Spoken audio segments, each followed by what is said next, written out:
मी अगदी साधा सरळ माणूस होतो. सकाळी उठायचो, कामाला जायचो, संध्याकाळी परत घरी यायचो. गरिबी होती, परंतु समाधानी होतो. गावातील सर्व लोकांसोबत हसून खेळून वावरायचो. कोणाला काही अडचण आली तर धावत पळत त्याच्या मदतीलाही जायचो. कोणाबद्दलही वाईट विचार करत नव्हतो.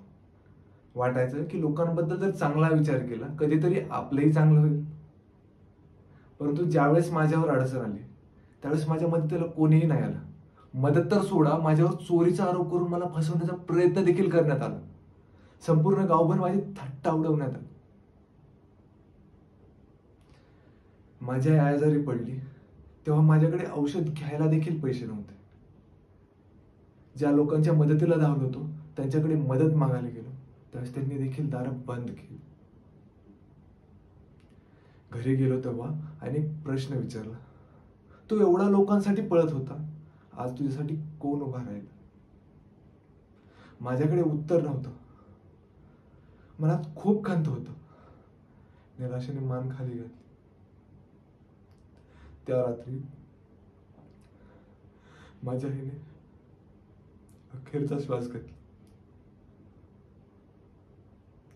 माझं संपूर्ण जग संपलं होतं.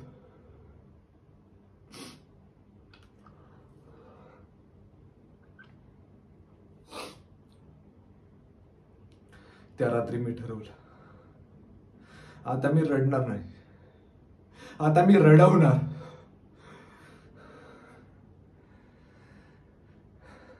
आता माझी परिस्थिती बदलली आहे. पैसा आहे, सत्ता आहे, लोकही आहेत.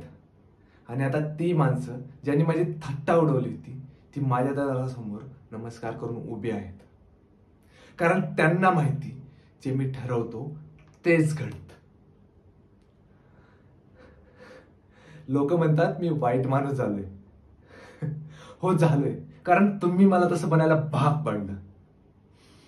आता जर कोण माझ्या पाया पडायला आला ना तर मी त्याला वर नाही घेत, मी तिथेच त्याला चिरडून टाकतो. धन्यवाद.